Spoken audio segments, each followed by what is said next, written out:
Before we get this show started, let's hear from our sponsor. Angler's Coffee roasts a full range of coffees with one goal in mind, delivering excellent coffee to every single angler. And I'm one of those anglers who loves Angler's Coffee. Great tasting, robust, and good to go.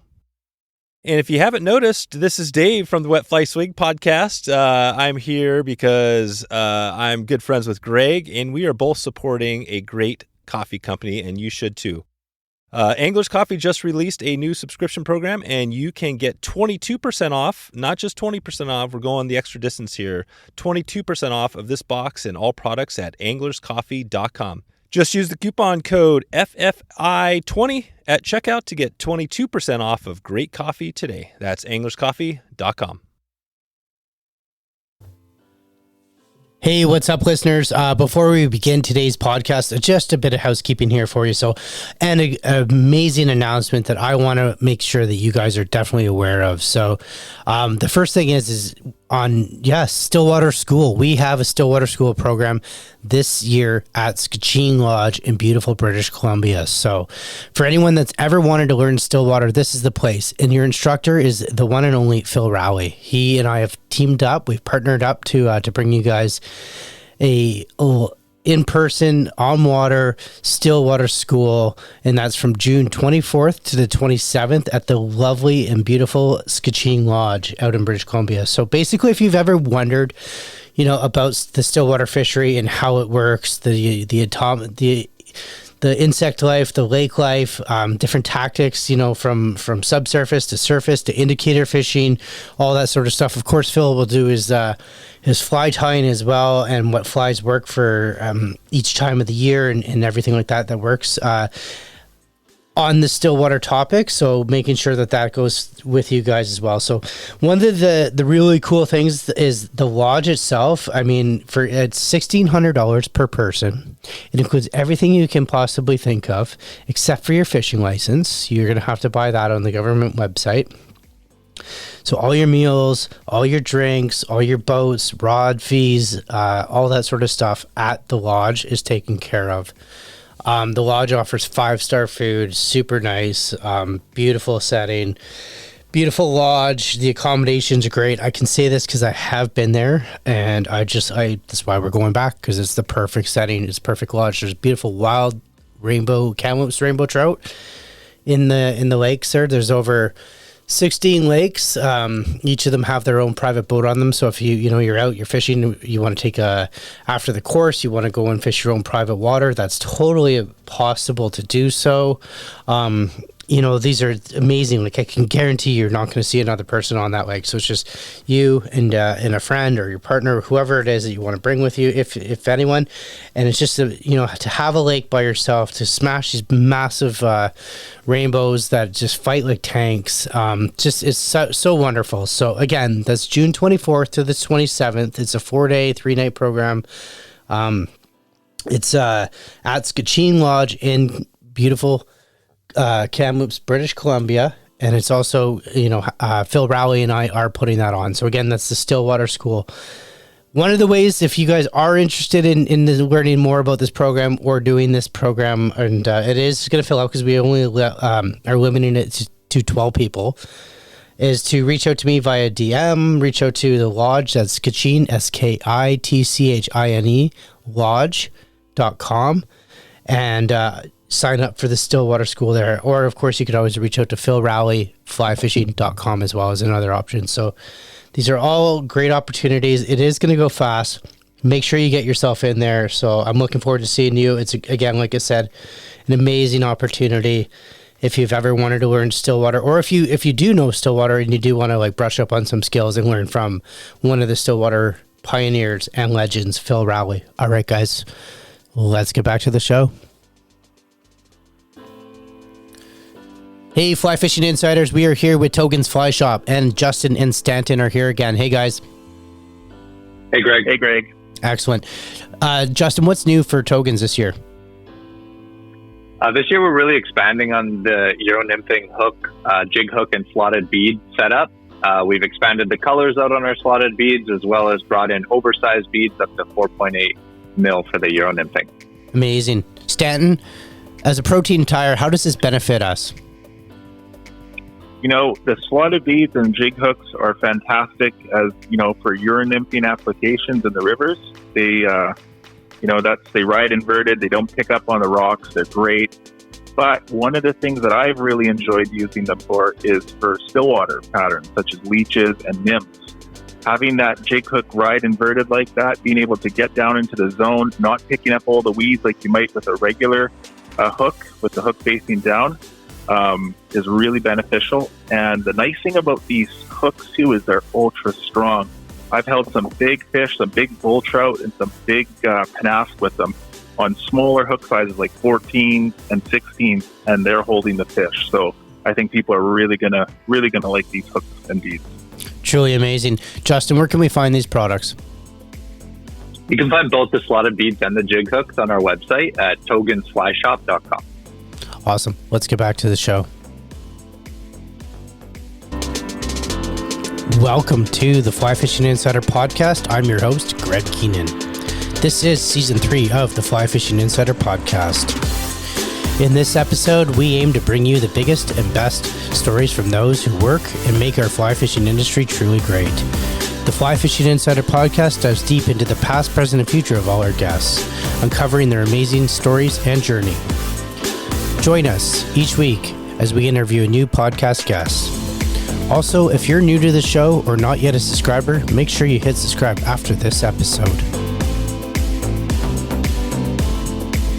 Welcome to the Fly Fishing Insider Podcast. Today's guest, Christian Bacasa. Christian, welcome to the show, buddy.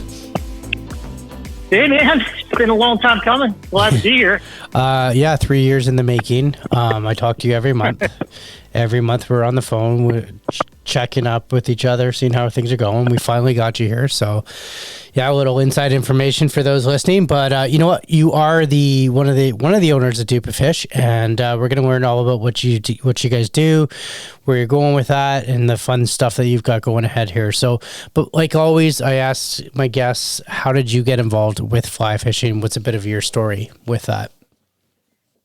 Yeah, probably some of your guests have heard this in the past, maybe on different podcasts or reading about it. But I started fly fishing about 4.5, maybe 5 years ago. It was a transition for me. I was a big skier, climber, biker guy, way in the endurance sports. But unfortunately, out of nowhere, I got diagnosed with Hodgkin's disease. And unfortunately, due to my diagnosis and the type that I had and where it was, etc., I ended up losing a good bit of the functionality of my left lung. So I was, underweight from all the treatments and lost a lot of strength and didn't have the lungs. And so my buddies came to me one day and noticed I was a little down because I couldn't do all those activities I loved so much, and said, "Hey, this year you're going on the annual guys trip to Montana with us," and I did. I joined them.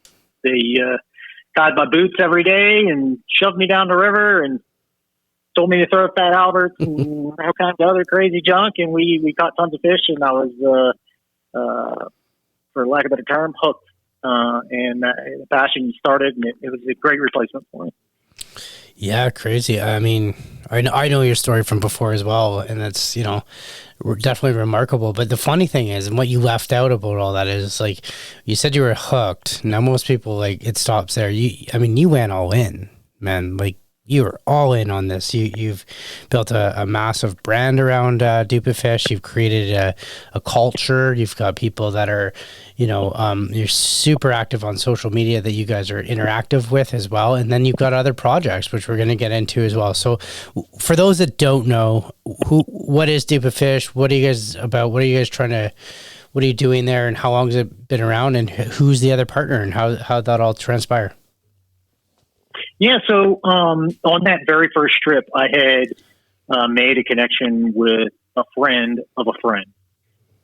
This guy I had heard of for years through roommates and friends in college, but we just could never make the timing right where both of us were on the same trip, whether it was climbing trip, biking, skiing, etc. But we knew of each other. And finally, we did connect on that trip, and that person was Todd Jurgensen. Todd is a phenomenal angler. He's been fishing for a long time, and started, I think, in junior high or maybe even younger. Went through the Penn State fly fishing program. Grew up in Pennsylvania. At a place out by State College. I mean, he's a great angler. Lots of spring keep. I mean, he's all over the place. But he essentially on that trip shined as an angler, and I saw that, and I hitched my ride right there. It was like, hey, dude, you got to show me what you're doing, because I'm not catching fish like you are. I'm catching dinks, I'm catching hogs. So I jumped right in, and that's really kind of how it started as a friendship. And then the following year, I went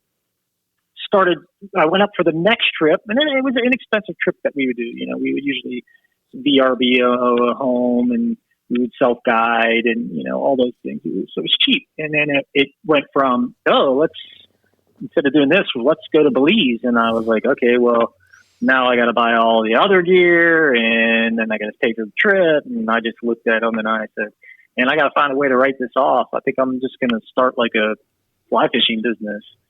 And they all chuckled and laughed. And then we had some funny ideas about how to do it. And I went back and I did. I started developing a brand, and figured, hey, I'm pretty good at marketing and business development. I work in technology, and so I'll figure it out. Maybe I'll sell hats or T-shirts or something.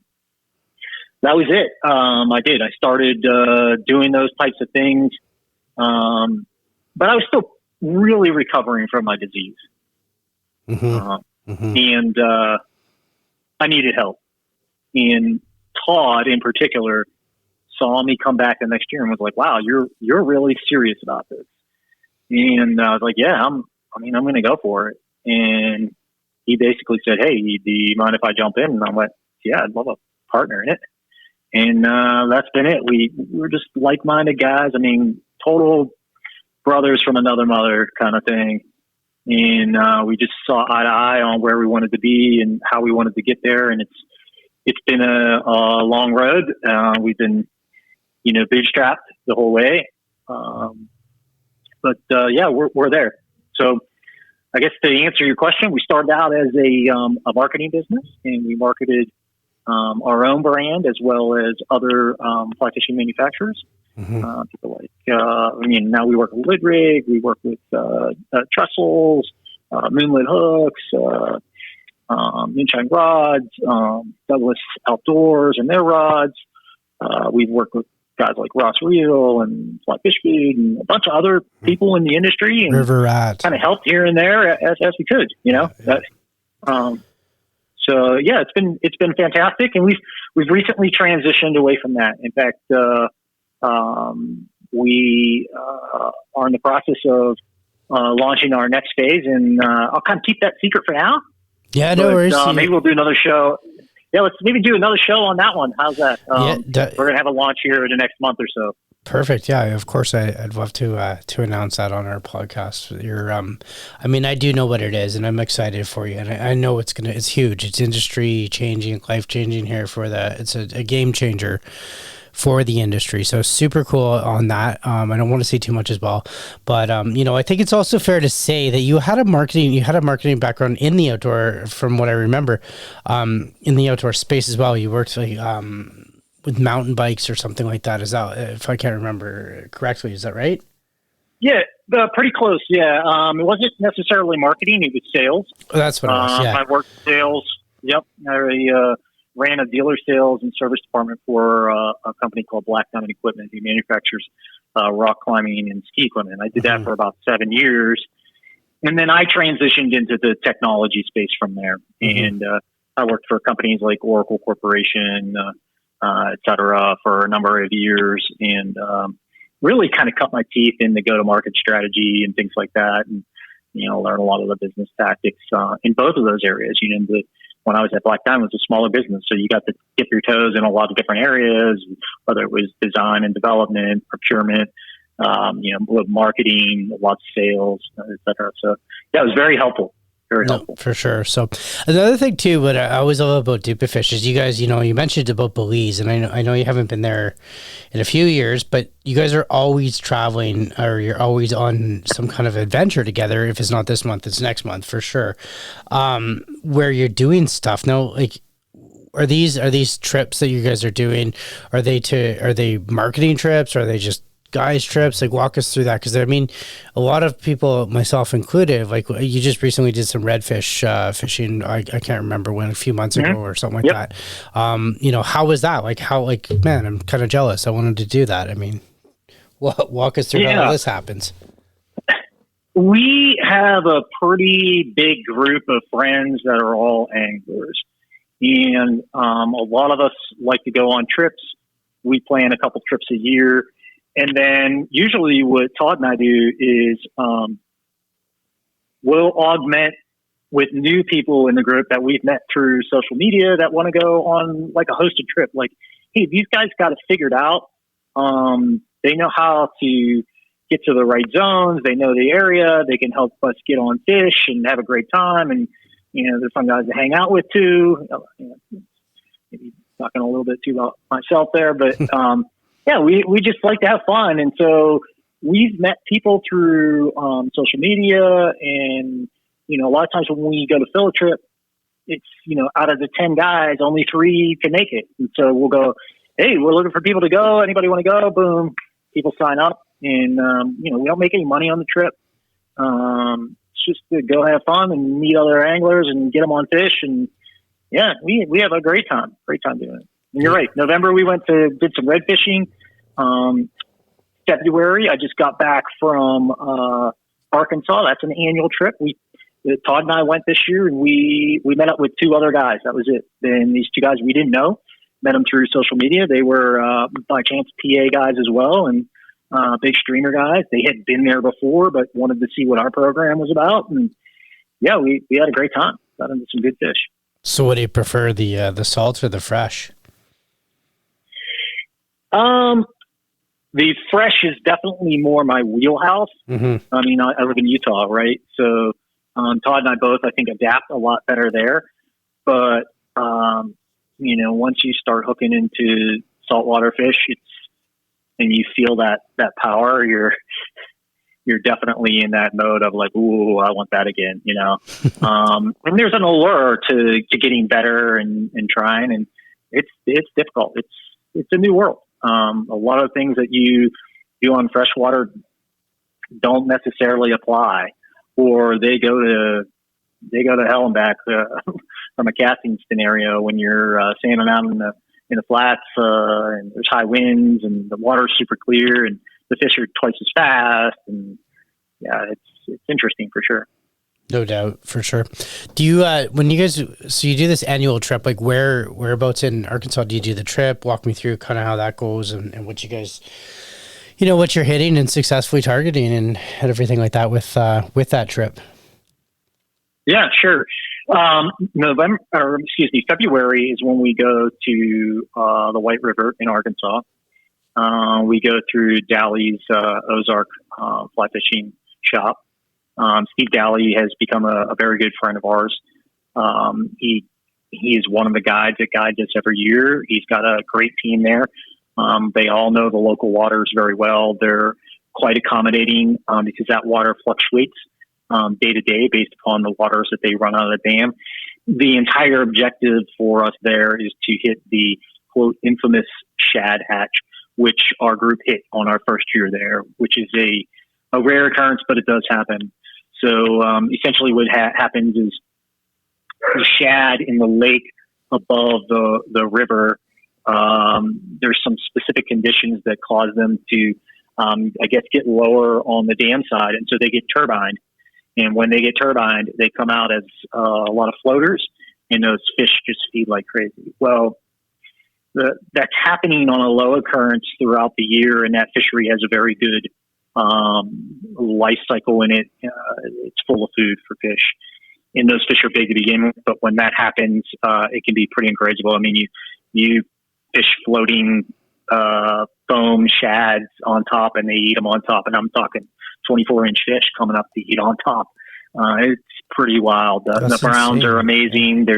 It's stocked up with bows, and we typically go to Chuck Streamers. There's a big streamer fest there that time of year, right before we get there, and we like the streamer fish. And we also, there'll be times during the day where we'll go, okay, we're gonna nymph for a while and pull up some fish and see what they're feeding and where they're at, and et cetera, et cetera. But it's a great location. The water's just a fantastic fishery. I mean, we went on this last trip and it was a grind. We got into a couple fish every day, but nothing spectacular. And then our last day, within 10 minutes of each other, we got a 24-inch brown and a 26-inch brown in about 10 minutes apart, 2 different boats. Nice. What? So this Shad Hatch that you're talking about, like, what are some tips that people need to know or to be successful to target this, or they should sort of research to learn a bit more about this phenomenon? Yeah, so there is information online. I would highly recommend calling the shop, Daly's or Daly's Ozark. They'll tell you all about it. There's what they call a wiggle minnow. It's a foam minnow. It's basically a foam body with like a marabou tail tied on a single hook. And often you'll fish that like a dry dropper as well. Mm-hmm. That pattern it's really works very well when that shad hatch is on. But even when it's not, it'll still work. You'll see fish sometimes come up and hit it, or like I said, you'll use it almost like an indicator, and you can fish it that way. Most of the time, the fish are sitting on the shelf on the edge of the river. So that river, in many places, has a small kind of run of a bank and then a very hard shelf that drops very quickly. Like how? And so you'll either. How deep does it drop, bud? Go ahead. How deep does it drop? Yeah, it'll go from 1 to 2 feet to 10, 15 feet pretty quick. Wow. And so, you'll fish that shoulder, and they're usually just sitting just on the other side of that shoulder. And you fish it both your streamers that way and your nymphing that way as well. Mm-hmm. The other thing you'll do is fish like center river, but you'll fish for holes in the river. Anywhere where there's kind of a drop or a sink. And the boats that they run there are a little different. So they're typically like a flat bottom boat almost, and they have a motor on them, usually a jet motor or a prop motor if the guy really knows the river well. And they'll run you up the river a couple miles or a mile, and then you'll float down, and then you'll maybe do that run again, or you'll run to a different area. So you can cover a lot of ground very, very rapidly. And they're spread out throughout the river, like the entire river is successful like this when that hatch is happening? You need the hatch for that to be happening. That's just nonstop. They stock the heck out of the river with rainbows. Yeah. So you can always be getting in the rainbows just about. Browns are a little more particular. But yeah, you can fish the river from the dam all the way down into a couple of the other tributaries as well to the river. And that's, I'm kind of guesstimating here, but I bet you there's probably 10, 15 miles of river, I would think. There's multiple put-ins that you go and use, et cetera. And, it's fantastic fishing. And then the streamer fishing, technique-wise, you're typically fishing at about an 8-weight rod. Some guys will fish a little heavier, windy days, or if they really want to be chucking. And you fish usually a full sink line or a sink line with at least a 15-foot head on it. Mm-hmm. You want to get down very quick because that shelf is so drastic. And then we typically fish unweighted flies in a heavy sink line. Yeah. Some guys will fish a weighted fly in a lighter sink line. I prefer to let the line do the work. I mean, that's kind of how fly fishing is designed. Yeah. And you'll throw it right onto the bank, boom, boom, boom, get it over that shelf. If you don't get an eat right away, sometimes you'll do an 8 or a 10 count after it's over the shelf. Bam, bam, bam, bury your strip. I mean, it's, all the standard Kelly Gallup tactics and just about every other stringer junkie out there will tell you. You move a lot of big fish. You get small eats, you get all kinds of stuff. And, you're throwing, some guys are throwing 10-inch flies. Some guys are throwing 4-inch flies. It seems to me like that 6 to 8-inch fly is where you get the more big boy kind of scenarios. When you're throwing the smaller flies, you might get more eats, but you're typically also a little smaller fish, it seems. Okay. Beautiful browns. Lower in some of the tributaries and lower rivers, there's some cutthroat, and then rainbows pretty much throughout. Do they just, no doubt they just hammer it, right? Just boom. You'd be surprised. It's like any fishery. I think it's all over the map. You get hit. Sometimes you just know it. Other times you'll get hit, but they're chasing it to you towards the boat, so it'll just get soft and that's where some of that saltwater fishing experience comes in real handy, because just keep stripping, man. Strip, and then boom. Once you get them on, you keep that line tight. The glory is you're typically on heavy tippets and whatnot. So once you get them hooked, you're not really all that worried. But I mean, there's big fish. There's 30-inch fish that come out of that river very regularly. So anytime you hook up, you are very well aware of the potential. So it's never I'm just going to yard this guy in. It's always, hey, let's get a little look of it before we start to really haul on that thing. No doubt. You're killing me, right? Like, I'm sitting here in the studio, we're just looking out the window as you're talking about it, picturing it in my mind, and it is just like snowing in Canada right now. Just what else is new, right? I'm just dumping coming down, and there's not a chance in hell that I can go and fish anywhere. To throw streamers and stuff. It's just killing me. So listening to this is helping me get through it. What's that? You've got all that still water up there, and there's some beasts that come out of that stuff. That's an area where I'm really looking to expand this summer. In fact, if you guys follow Instagram, one of my good friends is Mr. Werbs. Yes. He's got a great site. He's a fantastic photographer, a good buddy of mine, and the two of us were talking about fishing a lot of still water this summer, and he's been turning me on to a bunch of different tactics. One in particular is that washing line tactic that's used a lot of times in the UK, et cetera. So I think we're going to try and up our game there this year. That's another learning experience. One of the great things about fly fishing. Well, to be honest, stillwater is the number, in my opinion, is a pretty fast growing fishery within the United States. A lot of people are turning to stillwater. You know what I mean? Because it's less crowded, for number one, like straight up less crowded. Mm-hmm. It's a put and take fishery. There's tons and tons and tons of high mountain lakes that are unexplored, untouched, unfished. From what I've heard, I have not fished. I got to make that clear. I have not fished in the States, and then partly due to our lovely government up here not allowing me to go down there to do so. But during the pandemic, I interviewed a ton of people, and they're like, "Man, we all go to Stillwater," because I guess some rivers shut down and stuff like that. Again, I don't know the whole demographics of it all, but when I interviewed them, because they were talking to me, or people were reaching out to me over social, going, "How are you doing this Stillwater thing?" or "What do I do for Stillwater?" And I totally set them up.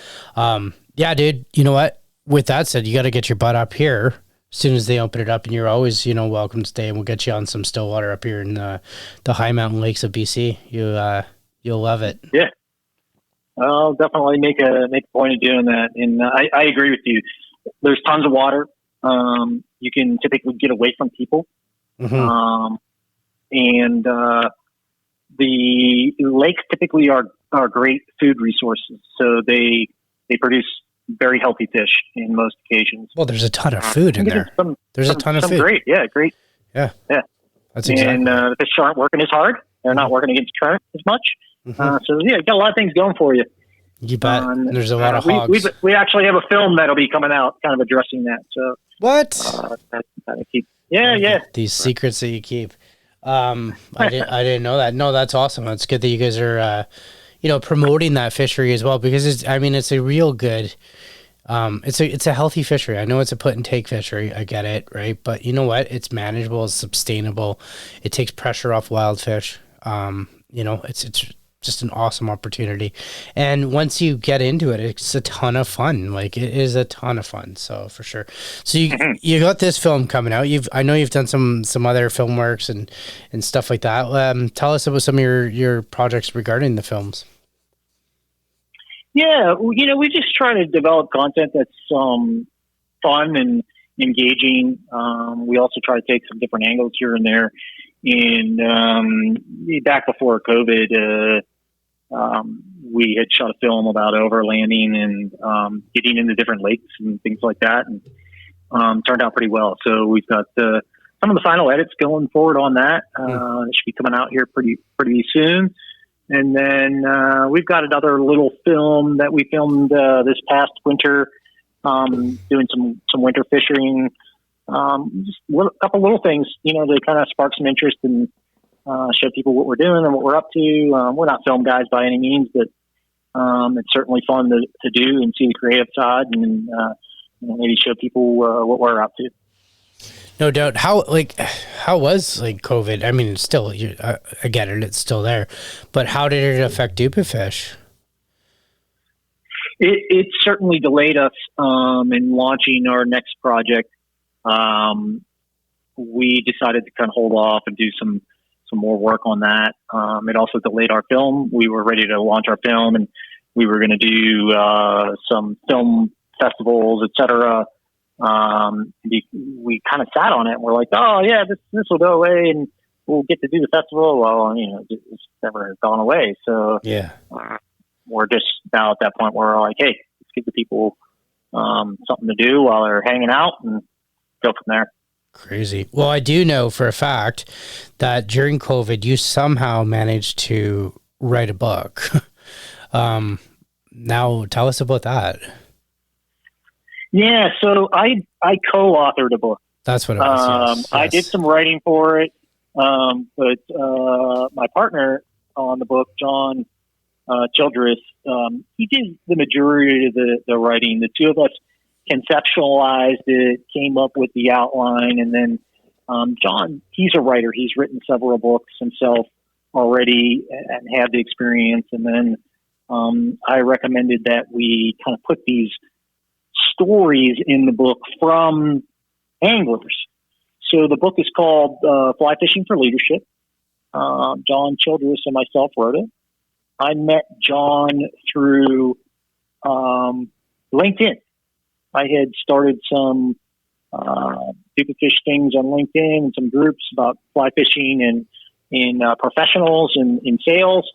And he reached out to me and said, hey, you seem to have a pretty good grip on things. Trying to think of doing this project. At the time, he was looking and had interest in running leadership camps at lodges and having like a curriculum where, a couple high-level executives would go to the lodge, you'd have a sales and leadership curriculum, and then you'd go fish, and then you'd come back and you'd have some good communication and meet some new people, network, have some more curriculum, and then, you do the week like that, and bam, you're off the races. Well, COVID hit, and I said to him, well, we have the curriculum for most part. Let's just write it in a book. You've done some books. And he's like, yeah, you're interested in doing that? Yeah, well, I'm interested in doing that. I can help you promote it, etc.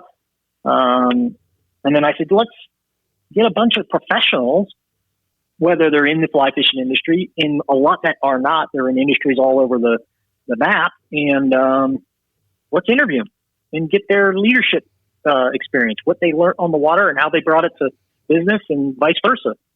And so we did that, and it's gone really well, really well. So who are the professionals? Who are the people? How'd you know what I mean? How'd you go about picking who to get in there? Because with that said, to the audience, I definitely want them to know as well. You guys, you've asked me to be in there, in which we took you up on that offer as well. And, it's a fantastic opportunity, which we appreciate, as you know what I mean? And it was a great experience, definitely. But, besides myself, how did you find, the professionals and the right people to fit the mold for that book?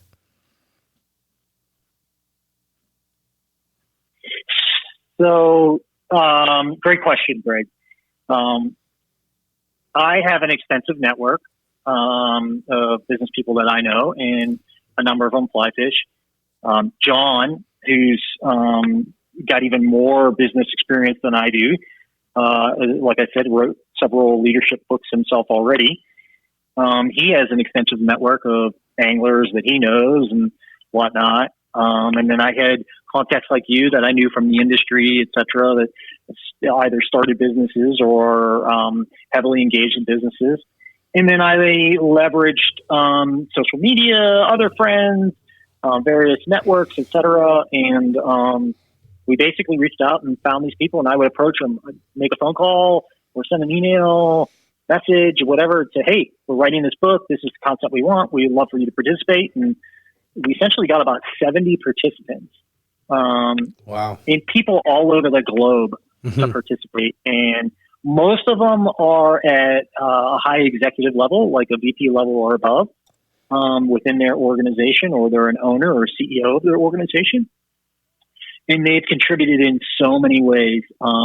We would interview them. We would talk about fishing, but we'd talk about their experiences, life experiences, business experiences, et cetera, how it was applicable on the water, how it was applicable at work, et cetera, how it changed their lives. And some of the things they share in the book are just, honestly, they're absolutely fantastic. And it's been a great learning experience for myself and for John. And then John really did a great job of weaving that together and blending it into our curriculum.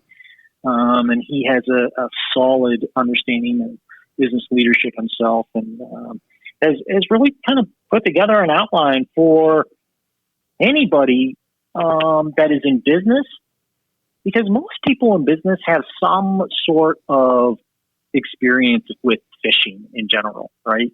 And they can relate one way or another. But this book does have a slight tilt towards fly fishing specifically.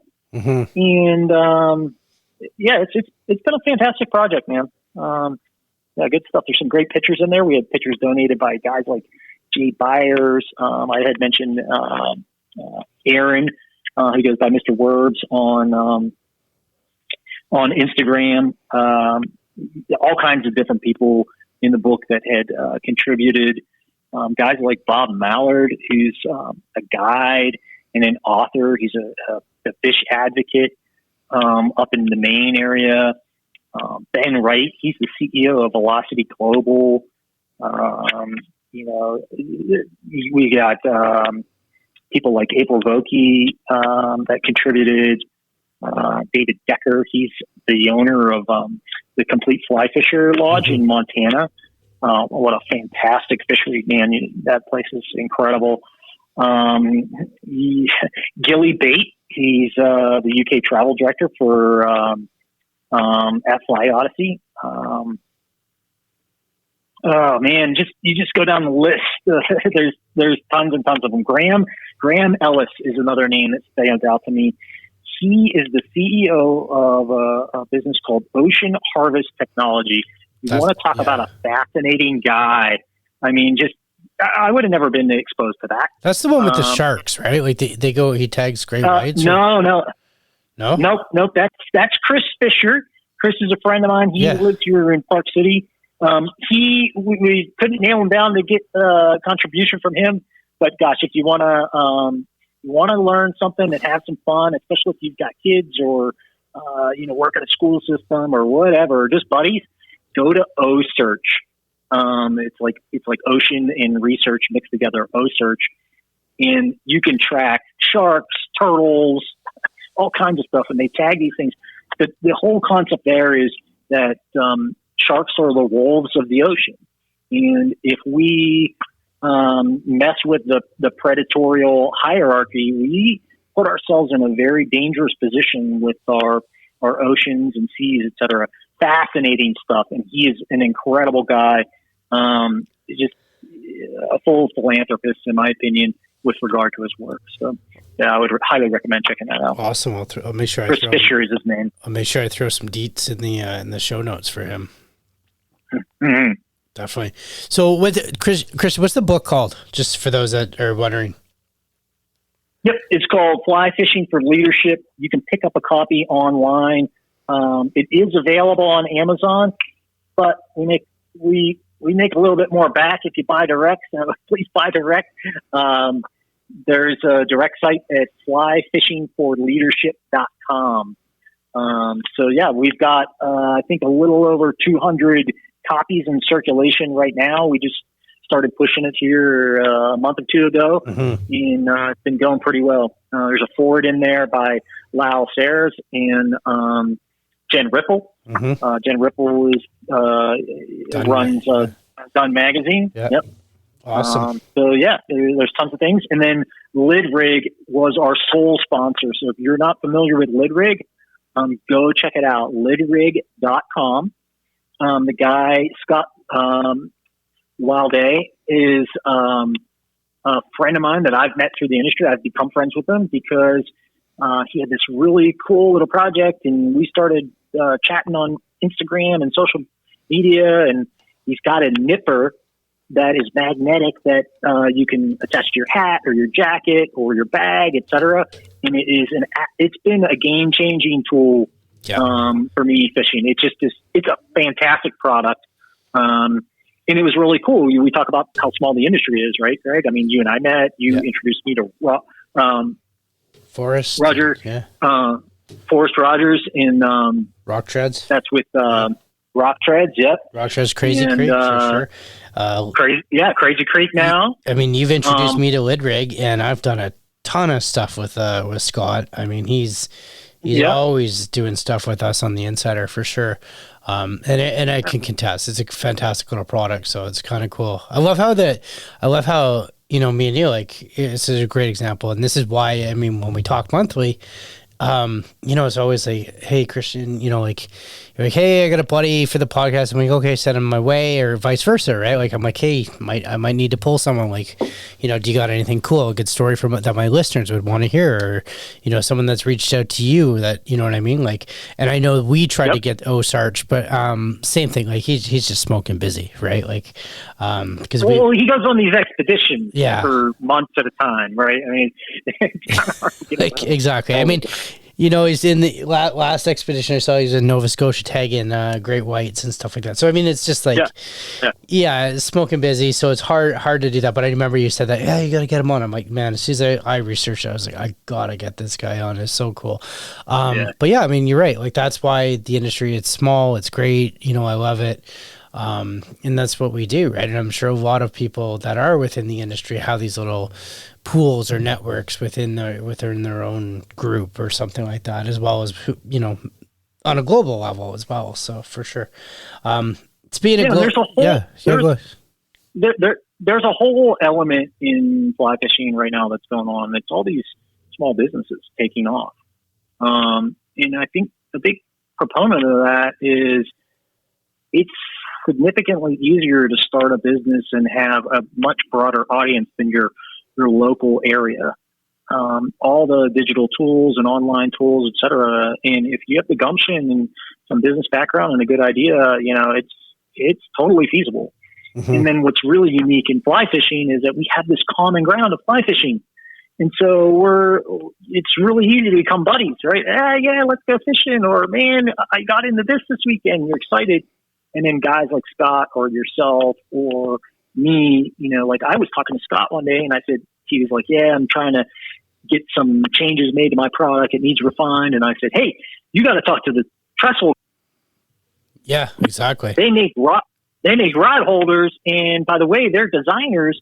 Let me introduce you to John. And so then John and Morgan helped him redesign the V2 and it's just turned out fantastic. And there's a ton of stuff out there. Moonlit is another company. They make hooks and glass rods and stuff, and they've been a big supporter of me and Todd all along the way. And another small business, man. Small business is taking off, and you gotta love that entrepreneurial spirit for sure. Absolutely. I mean, that's what we're all about on the show is supporting those people that went out, put it all on the line, took, food from their money from their account and, a little less on their table just to try and create something to give back to somebody within the industry, to make something better for somebody so that they can enjoy their fishing better. That's truly what it comes down to. Yep. So, I mean, we, that's why we have our small business giveaways. That's to give attention, pull our audience and educate our audience about this new company and Up and Rising Star. So yeah, definitely. I mean, that's what it's all about, man. I mean, I feel like we're having our monthly talks again here. So, to jump back on it though, let's talk about what's going forward for Dupe. I mean, without giving too much away, what do you guys got going forward? And, what is some things that you like to highlight? Yeah. So, we have a big launch that's going to be coming here in the next month. That'll be pretty exciting. You'll see a bunch of that on our social media pages. Our social media pages are at Dupafish, both Facebook and Instagram and LinkedIn, a couple others, Pinterest, etc. So yeah, give us a follow there if you would. Stay in touch. Don't be afraid to reach out, DM me. Always willing to share information. We've got the book that I'm promoting now. That's pretty exciting. So we're doing that. And then we've got a couple trips coming up. We've got, our standard fare stuff around locally. Business for Todd is now in Boston, Massachusetts. So he's been doing a bunch of, saltwater striper fishing and whatnot in and around the bay and some other species and exploring his areas. I've been exploring my areas. We are working with a company called River Rat Boats, riverratusa.com. They manufacture a small raft that's got some bigger tubes and some of the smaller putting your truck rafts out there. And so it's a very stable raft. It's been something that we really enjoyed. We've got these couple little films that we're going to put out and really go from there. A handful of trips. Mm-hmm. That's our MO until we really get this next project launched.